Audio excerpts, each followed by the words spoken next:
আসসালামু আলাইকুম, welcome to my channel. আজ আমি আপনাদের দেখাবো কিভাবে পারফেক্টভাবে কাসুন্দি তৈরি করতে পারবেন ঘরে বসেই। পারফেক্ট কাসুন্দি তৈরি করতে চাইলে অবশ্যই না টেনে পুরো ভিডিওটি দেখতে হবে, কারণ আমি সম্পূর্ণ ভিন্নভাবে আজকের রেসিপিটি প্রেজেন্ট করব। তো চলুন দেখে নেওয়া যাক কাসুন্দি তৈরির সবগুলো উপকরণ। এখানে আমি 1 কাপের মতো সর্ষে দানা নিয়ে নিয়েছি। আপনারা আপনাদের প্রয়োজন অনুযায়ী বাড়িয়ে কমিয়ে নিতে পারবেন। আমি কালো সর্ষে দানা নিয়ে নিয়েছি, আপনারা চাইলে এখানে সাদা সর্ষে দানাও ব্যবহার করতে পারবেন। পানিতে ভিজিয়ে রাখতে হবে 2 থেকে 3 ঘন্টা। এখানে আছে পানিতে গলিয়ে নেওয়া তেঁতুল আর আছে লেবুর রস। নিয়েছি সর্ষের তেল, খাঁটি সরিষার তেল হলে ভালো হয়, আপনারা চেষ্টা করবেন খাঁটি সরিষার তেল ব্যবহার করার জন্য। জিরা গুঁড়ো, কাঁচামরিচ, হলুদ, লবণ, 5 ফোড়ন, তেজপাতা।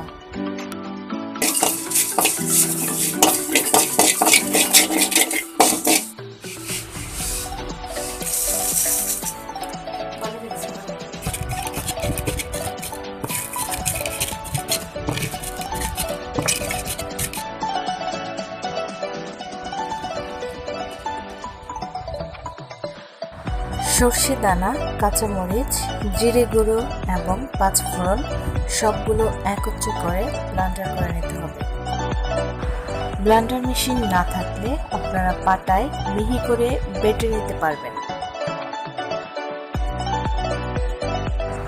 প্রয়োজন অনুযায়ী পানি মেশাতে হবে।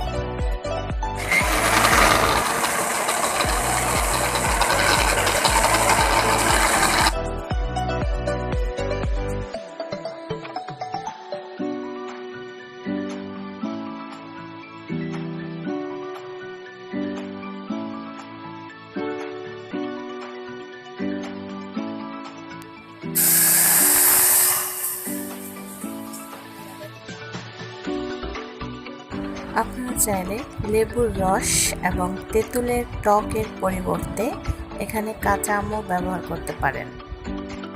সাধারণত কাসুন্দিতে একটু তিতে ভাব আসে।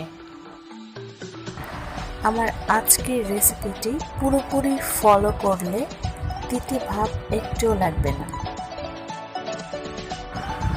এই পর্যায়ে লবণটি চেক করে নিতে পারবেন এবং আপনাদের পছন্দ অনুযায়ী কাসুন্দি পাতলা এবং ঘন করে নিতে পারবেন। দেখলেন তো কত সহজেই তৈরি হয়ে গেল কাসুন্দি।